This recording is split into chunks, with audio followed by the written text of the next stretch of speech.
Hello everyone, this is Dr. Mims here, and I'm going to take us through a short recording on how to calculate both the number of units necessary to reach a break-even point, as well as the revenue expected at a break-even point.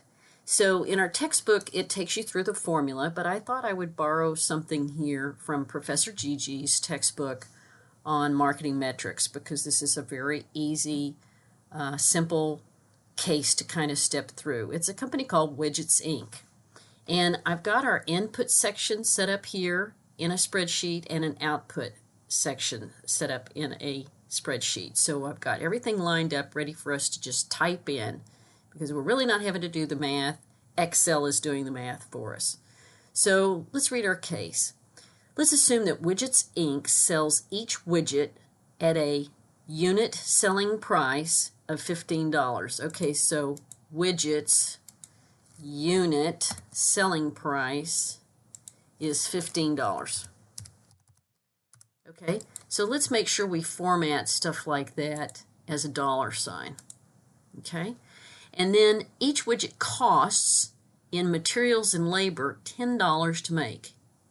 Each widget costs $10 in materials and labor to make. So I've got a little separation here so I can capture all material costs that are variable to the widget being made.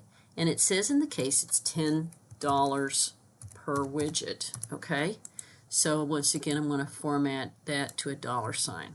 Now Mac users, it might be in a different space for y'all, different place on your worksheet, but hopefully you can find it fairly simply. Okay, so we've got the selling price and the variable costs.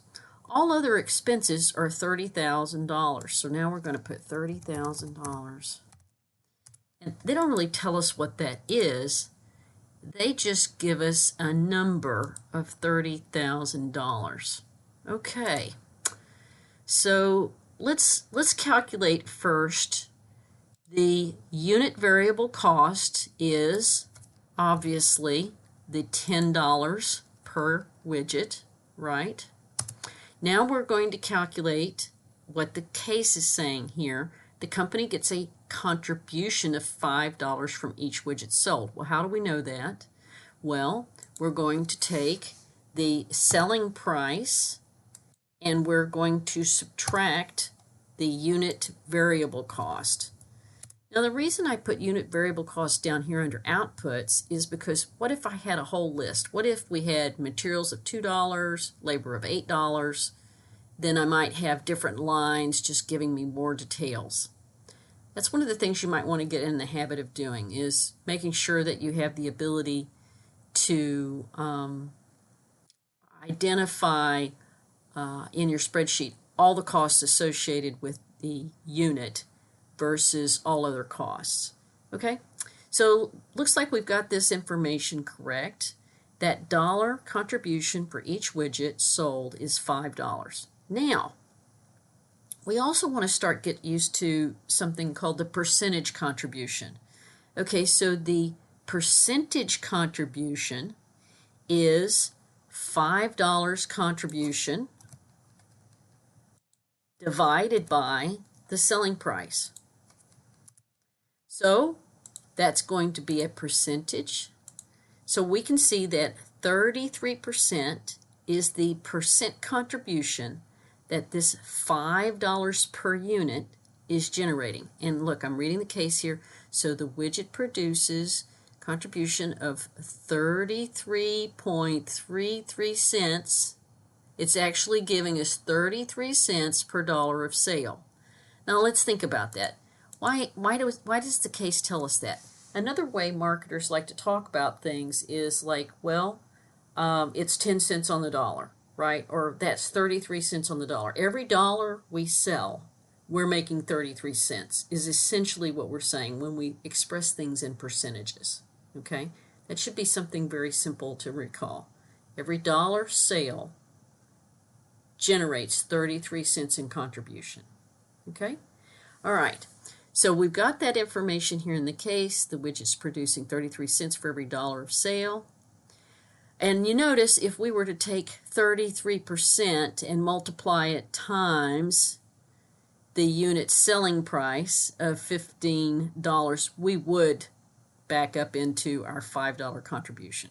Okay, so we've got that, but let's figure out some other things. The case didn't tell us what other expenses were, but we can see that it was not stated that it was per unit. So we have to then expect that $30,000 that's given to us is all of our fixed costs.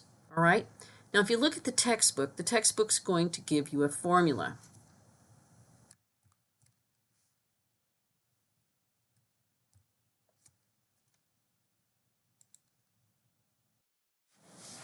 Okay, so what I've done is I've copied the formula for the break-even point in number of units that appears on page 312 in our textbook. So let's just work this formula. This is the number of units. So we're going to take our fixed costs and we're going to divide it by the contribution from each unit sold.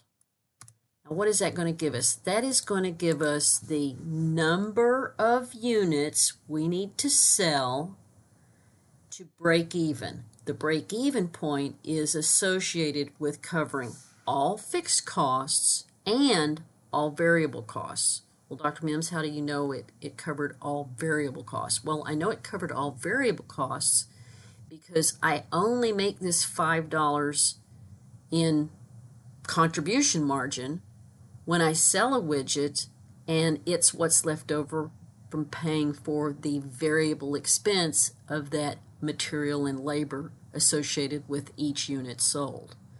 So let me say that again. The break-even point is the point at which we break even covering all fixed costs and all variable costs. Okay? Now right here we only have a number, and usually we put commas with those, and we like to see those without decimals. Okay? So well, now what do we do to find out what is the revenue point, the dollar amount for break-even? Very simple, really easy. We tell Excel that we want it to take the number for the break-even point and multiply it times the sales price. Right? That would be the break-even point in sales revenue, where we've covered all fixed costs and all variable costs. Okay? So pause this, watch this video a couple of times. You're going to be asked in an assignment to maybe do a couple of these. I'm giving you the spreadsheet so that you can actually work through it yourself. And hopefully this is helpful. Thanks a bunch.